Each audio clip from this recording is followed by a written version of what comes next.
네, 지금부터는 문제풀이를 하도록 하겠습니다.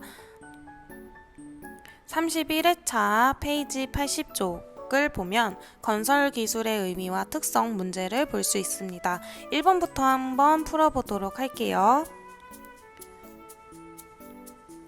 건설 기술에 대한 설명으로 바르지 않은 것은? 이라고 물어봤어요. 자, 건설 기술이라는 거는 인간들이 쾌적하고 편한 삶을 살기 위해서 구조물 같은 걸 만드는 수단이나 방법을 의미한다고 했었죠. 자, 건설 기술은 두 가지로 나뉜다고 했었는데요. 건축 기술과 토목기술 두 가지로 나눌 수 있습니다. 자, 건축과 토목기술에 대한 설명으로 바르지 않은 것을 골라보면 됩니다. 자, 1번 건축기술과 토목기술로 나뉜다.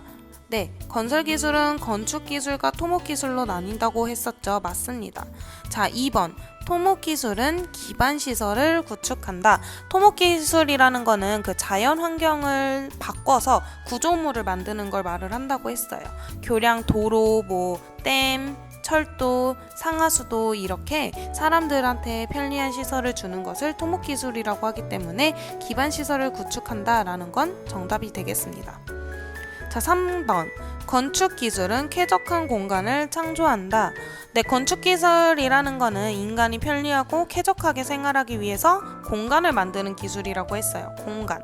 자, 그래서 주택이나 아파트, 학교, 도서관, 병원 이런 것들을 건축기술이라고 한다고 했었습니다. 4번 건축구조물에는 사무실, 제방 등이 있다. 어떻게 생각하시나요? 네, 건축기술의 사무실은 건축기술이 맞겠지만 제방은 건축기술이 아니고 토목기술에 해당된다고 할 수 있습니다. 자, 토목기술의 교량과 도로, 철도, 댐처럼 제방과 같이 인간이 자연 환경을 바꿔서 만드는 것을 토목기술이라고 했어요. 그래서 틀린 것은 4번입니다. 제방은 토목기술에 해당되기 때문이죠. 자, 5번도 한번 보도록 하겠습니다. 토목구조물에는 댐, 철도, 터널 등이 있다. 네, 맞는 말이죠. 네, 그래서 1번은 건축기술과 토목기술을 구분할 수 있느냐를 물어보는 문제였습니다. 네, 2번 풀어보도록 하겠습니다. 다음이 설명하는 건설기술의 특징은 무엇인가요? 라는 걸 물어봤네요. 자, 먼저 그렇다면 건설기술의 특징 먼저 알아봐야 하는데요. 건설기술의 특징으로는 크게 6가지를 말할 수 있습니다. 공공성, 장기성, 일회성, 지역성, 종합성. 그리고 하나 더 있는데 그건 무엇일까요? 네, 플러스 경제성입니다. 자, 공공성이라는 거는 공공의 목적, 즉 많은 사람들이 함께 사용하고 편리함을 누릴 수 있어야 한다라는 것을 공공성이라고 합니다. 자, 건설기술은 나 혼자만 사용할 수 있는 구조물을 말하는 게 아니고 모든 사람들이 편리하게 사용할 수 있어야 된다는 뜻이겠죠. 네, 장기성이라는 거는 건설 구조물은 대부분 공사가 굉장히 오래되고 규모가 큽니다. 그래서 구조물이 완성이 되려면 장기간 사용을 할 수 있어야 되는 구조물이어야 된다는 것이 장기성입니다. 세 번째, 일회성이라는 거는요, 건설 구조물을 한번 지었다가 마음에 안 든다고 다시 부시기가 쉽지가 않아요. 그래서 한번 건설되면 고치거나 해체하기가 어려우므로 정확하게 계획하고 설계해야 된다는 것이 일회성이라는 특징입니다.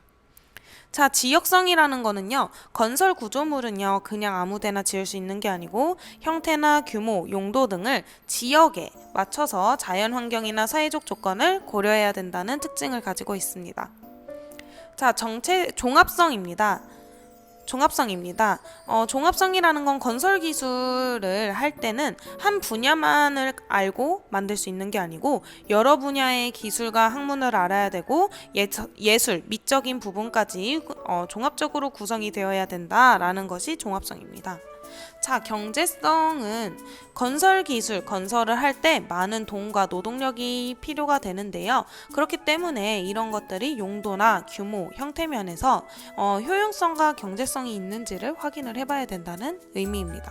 자, 그렇다면 보기가 설명하는 건설기술의 특징은 무엇인지 한번 보도록 하겠습니다. 건설 구조물은 대부분 규모가 크고 오랜 기간에 걸쳐 만들어지므로 장기간 편리하게 활용할 수 있도록 만들어야 한다. 자, 답이 몇 번이 될까요? 네, 맞습니다. 답은 2번 장기성이 되겠습니다. 자, 장기간 편리하게 활용할 수 있도록 만들어야 하니까 장기성이 답이 되겠죠. 자, 그럼 이어서 3번 보도록 하겠습니다. 건설 기술의 특성 중 일회성을 설명한 것은 무엇인가요? 라는 물음이 있네요.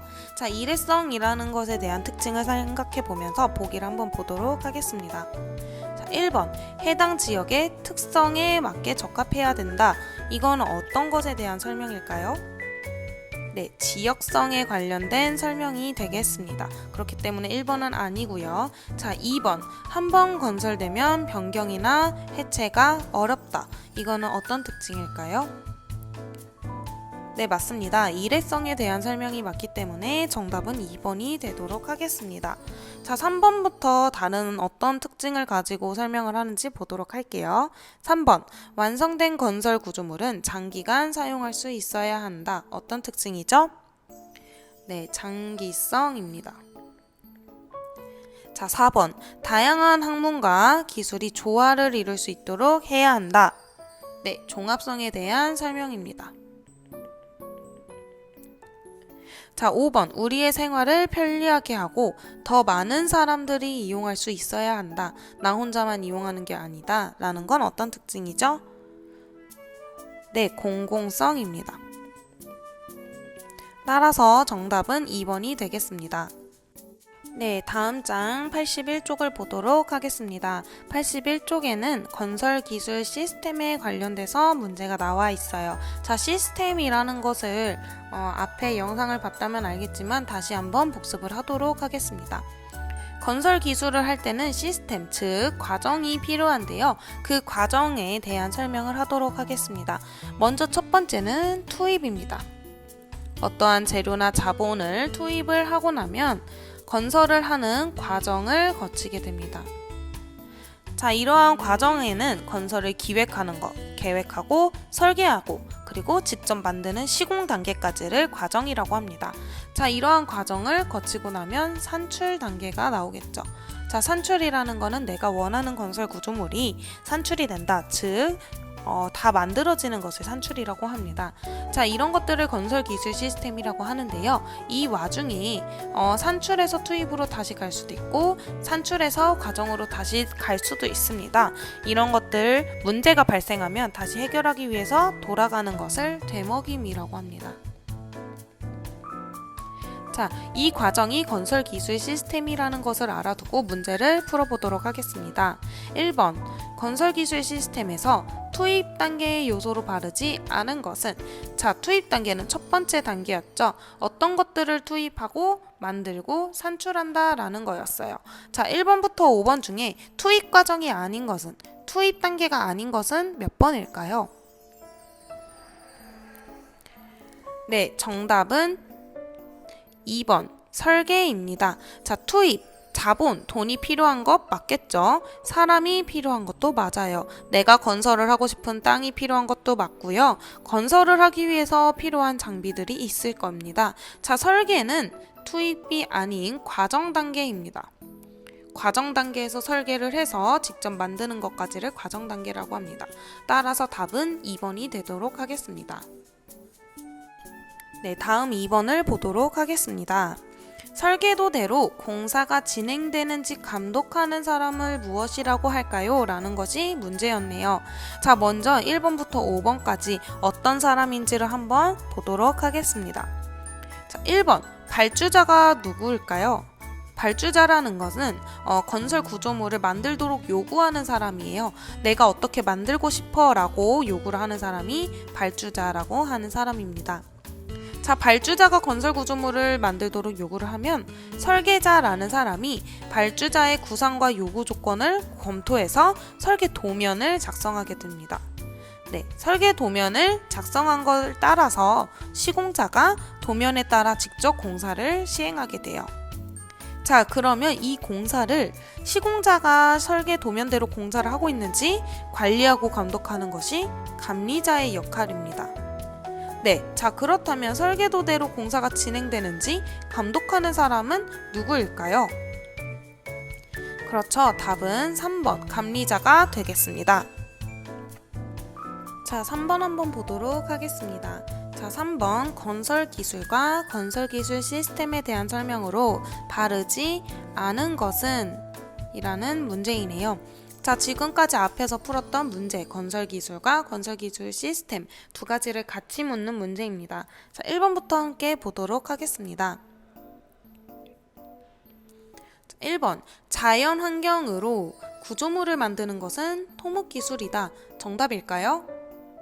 네, 맞는 말입니다. 자, 토목기술과 건축기술 두 가지를 구분하는 문제였네요. 자, 2번 사람이 생활하는 공간을 만드는 것이 건축기술이다. 네, 정답 맞습니다. 자, 건축기술은 공간을 만드는 거고요. 토목기술은 자연환경을 통해서 구조물을 만드는 것을 말합니다. 이 두 가지를 합쳐서 건설기술이라고 한다고 했어요. 자, 3번 건축 설계자는 시공자의 구상과 요구 조건을 검토하여 설계 도면을 작성한다. 정답일까요? 네, 틀린 말입니다. 어디가 틀린 말인지 혹시 아시나요? 네, 건축 설계자는 시공자의 구상과 요구 조건이 아니라 발주자의 구상과 요구 조건을 검토하여 설계 도면을 작성한다고 할 수 있습니다. 따라서 답은 3번이 되겠습니다. 자, 4번 한번 볼게요. 건축과 토목 구조물을 만들 때에는 지역성, 일회성, 경제성, 장기성 등을 충분히 고려해야 된다. 자, 이것이 건설 기술의 특성이라고 했었죠. 특성에 대해서 묻는 문제였습니다.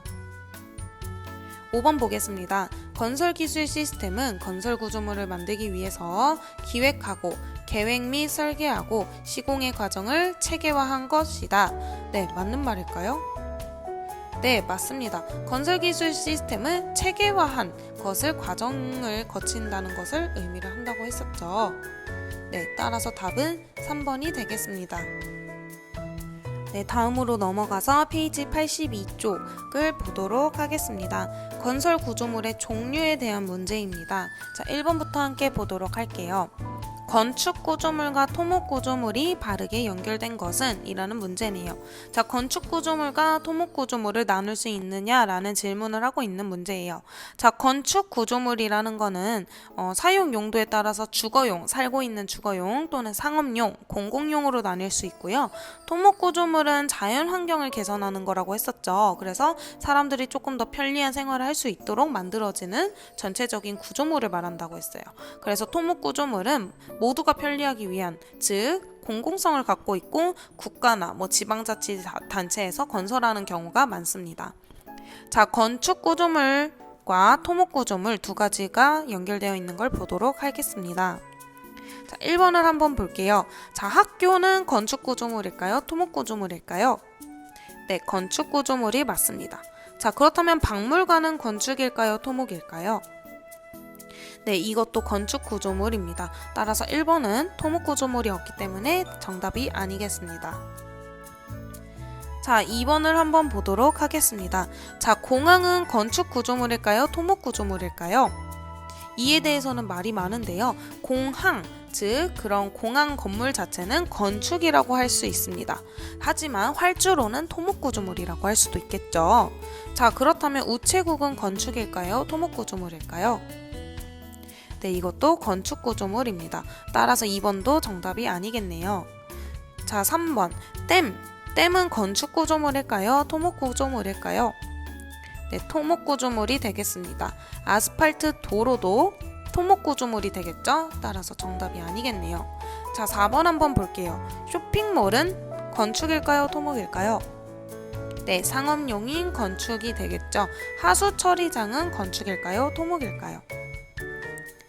네, 모두가 사용할 수 있는 하수를 처리할 수 있는 것이 토목 구조물입니다. 따라서 답은 4번이 되도록 하겠습니다. 자, 5번 한번 볼게요. 구청이라는 것은 네, 공공용으로 사용하고 있는 건축 구조물이겠네요. 자, 대형 할인마트도 여러 사람들이 사용할 수 있는 상업용 건축 구조물이 되겠습니다. 따라서 답은 4번이 되겠습니다. 자, 2번 한번 보도록 하겠습니다. 2번 다음에서 설명하는 건축구조물, 건축물에 해당하는 것은 건축에 대해서 물어보고 있습니다. 자, 먼저 보기를 한번 보도록 할게요. 공공의 복지와 편의를 증진하기 위해 건설하는 구조물이다. 자, 교육, 의료, 문화 등 다양한 공공복지 서비스 제공을 목적으로 하고 있다 라고 했네요. 자, 제가 건축 구조물에는 사용 용도에 따라서 주거용이 있을 수도 있고 상업용이 있을 수도 있고 공공용이 있을 수도 있다고 했어요. 자, 위에서 설명하는 것은 주거용, 상업용, 공공용 중에 무엇일까요? 공공용이 되겠죠. 자, 그러면 1번부터 5번 중에서 공공용의 건축물을 찾아보면 되겠습니다. 자, 1번 주택은 공공용일까요? 주거용이겠죠. 상가는 무엇일까요? 상업용이 되겠죠. 자, 박물관은 무엇일까요? 정답은 3번이 되겠습니다. 박물관은 공공용이 되겠습니다. 자, 대형마트는 모두가 상업을 사용할 수 있는 상업용이 되겠고요. 주상복합 아파트는 살고 있는 곳이니까 주거용이 되겠습니다. 따라서 답은 3번, 박물관이 공공용이 되도록 하겠습니다. 마지막 문제입니다. 3번 다음 보기에서 건축 구조물에 해당하는 것을 모두 고른 것은? 이라고 물어보고 있습니다. 자, 그렇다면 보기는 건축 구조물이거나 토목 구조물이라는 말이겠죠. 자, 그럼 기역부터 비읍까지 무엇이 건축 구조물이고 무엇이 토목 구조물인지 찾아보도록 하겠습니다. 자, 1번 도로라는 것은 건축 구조물일까요? 토목 구조물일까요? 그렇죠. 토목 구조물이 되겠습니다. 모든 사람들이 편리하게 사용할 수 있는 도로, 긴 장거리를 편하게 갈 수 있도록 깔아놓은 것이 도로라고 할 수가 있겠죠. 자, 니은, 주택은 건축일까요? 토목일까요? 주거용 건축물이 되겠습니다. 자, 3번 교량, 교량이라는 건 다리를 의미를 하는데요. 다리는 건축일까요? 토목일까요? 강가나 산을 잘 이동할 수 있도록 만드는 것이 교량이기 때문에 토목 구조물이라고 할 수 있습니다. 자, 리을, 학교는 무엇일까요? 학교는 공공용 건축물입니다. 모든 학생들이 사용할 수 있는 것이기 때문에 공공용 건축물입니다. 자, 병원은 무엇일까요? 병원도 모든 사람들이 아플 때 갈 수 있기 때문에 공공용 건축물이라고 할 수 있습니다. 자, 마지막 상하수도입니다. 상하수도, 물을 보관했다가 깨끗한 물로 바꾸고 오물 처리를 해주는 것. 이것은 건축일까요? 토목일까요? 토목 구조물이 되도록 하겠습니다. 자, 그렇다면 건축 구조물에 해당하는 것은 무엇이 있는지 한번 보도록 하겠습니다. 자, 니은 주거용 건축물이 있고요. 학교 공공용 건축물, 병원 공공용 건축물, 이렇게 세 가지가 있겠습니다. 따라서 답은 몇 번이 될까요? 답은 4번이 되도록 하겠습니다. 오늘의 수업은 여기까지입니다. 지금까지 문제풀이를 듣느라 수고 많으셨고요. 문제풀이를 함께 해보시면 되겠습니다. 수고하셨습니다.